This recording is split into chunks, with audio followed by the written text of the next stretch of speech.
श्री शिवाय नमस्तुभ्यम। स्वागत है आप सभी का एक बार फिर से। मेरे देवाधिदेव महादेव आप व आपके परिवार पर अपनी कृपा दृष्टि सदा सर्वदा बनाए रखें। दोस्तों, यदि आप अपनी सभ्यता, संस्कृति, तीज त्योहार, धार्मिक जानकारी, वास्तु एवं ज्योतिष संबंधित उपायों के बारे में जानना चाहते हैं तो चैनल को सब्सक्राइब जरूर करिएगा। दोस्तों, भगवान शिव की महिमा अनंत और अपार है। उनकी महिमा का वर्णन कोई नहीं कर सकता। भोलेनाथ की महिमा का वर्णन शिव पुराण में मिलता है, किंतु महर्षि वेद व्यास द्वारा रचित 18 पुराणों में कोई भी ऐसा पौराणिक ग्रंथ नहीं है जिसमें भगवान शिव की महिमा से संबंधित कोई प्रसंग ना हो।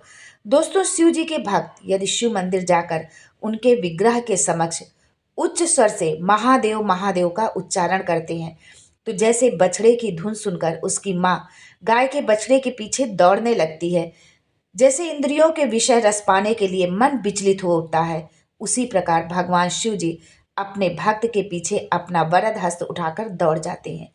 दोस्तों, आज के वीडियो में हम जानेंगे कि शिव जी की पूजा किस दिशा में बैठकर करना चाहिए।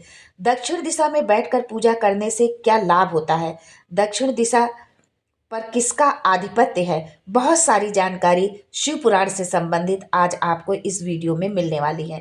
लेकिन ये सब जानने से पहले आपसे रिक्वेस्ट करती हूँ कि वीडियो को लाइक करिएगा, दोस्तों को शेयर कर दीजिएगा, और अगर आपने अभी तक चैनल को सब्सक्राइब नहीं किया है तो चैनल को सब्सक्राइब करके बेल आइकन जरूर दबाइएगा। दोस्तों, मृत्यु को भी शिव की आराधना से जीता जा सकता है।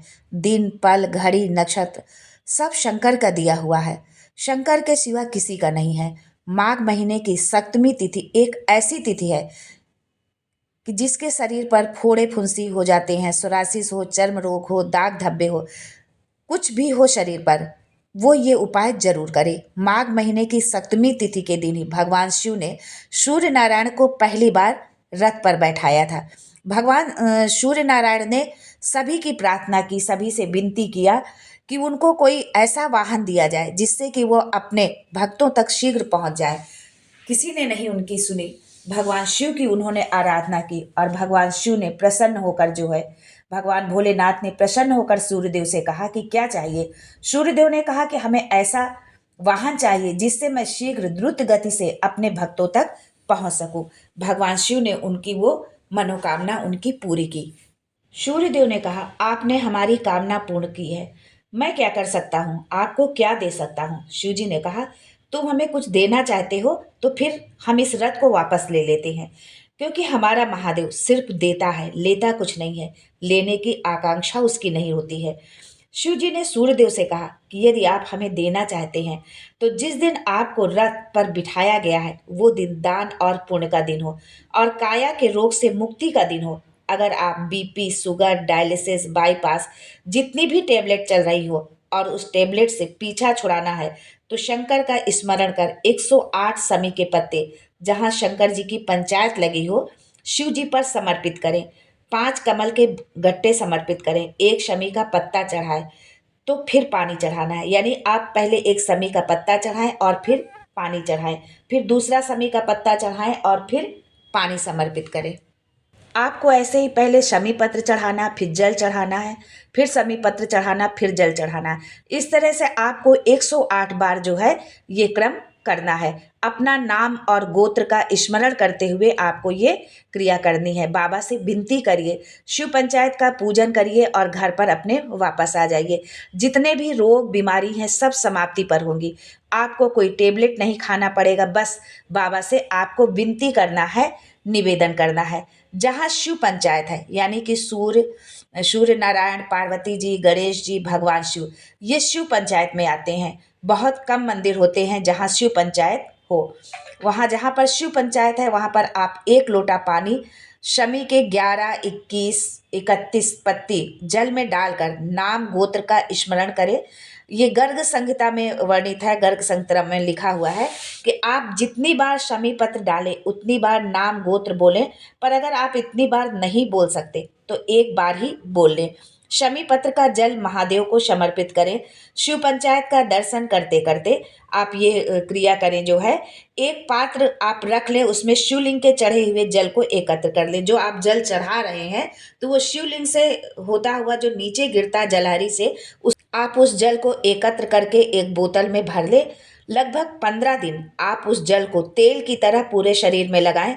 ज़्यादा से ज़्यादा 20 दिन, 21 दिन या 1 महीने में धीरे धीरे आपके शरीर का में जो था दाग धब्बे थे या जो भी आपको तकलीफ थी वो धीरे धीरे सब ठीक होना जो है प्रारंभ हो जाएगा। दोस्तों, यदि आप शंकर के मंदिर पर जाकर जल चढ़ा रहे हैं, दूध चढ़ा रहे हैं, बहुत पूजा आराधना कर रहे हैं, फिर भी आपकी भोलेनाथ नहीं सुन रहे हैं, आपकी इच्छा नहीं पूरी हो रही, आपके कष्ट नहीं दूर हो रहे, तो जरूर अपनी सेवा में कमी होगी, क्योंकि शिव देने में कमी नहीं रखता है। बहुत लोग कहते हैं कि मैं इतने दिन से जल चढ़ा रहा हूँ, इतने दिन से बेलपत्री चढ़ा रहा हूँ, 16 सोमवार के व्रत कर रही हूँ, पशुपतिनाथ का व्रत कर रही हूँ, भगवान नहीं सुन रहे। तो भगवान की गलती नहीं है, गलती हमारी जो है पूजा आराधना में है, गलती हमारी है। भगवान शिव ने जब 10 दिशाओं को बांटा और शंकर भगवान ने 10 दिशाओं का आधिपत्य बनाया कि कौन कौन सी दिशा पर आधिपत्य रखेगा, किसका आधिपत्य होगा, किस दिशा में कौन से देवता निवास करेंगे। पूरब, पश्चिम, उत्तर, दक्षिण, ये चारों दिशाएं भगवान शंकर के पास आकर खड़ी हो गई। धीरे धीरे ईशान, वायव्य, सभी 10 दिशाएं सामने आकर खड़ी हो गई। केवल एक दिशा ऐसी थी जो भगवान शंकर का स्मरण कर रही थी, पूजन कर रही थी, आराधना में, भगवान शंकर की आराधना में लीन थी। दोस्तों, आप सबके मन में कभी न कभी ये विचार आया होगा कि शंकर जी की जलाधारी उत्तर की ओर क्यों होती है।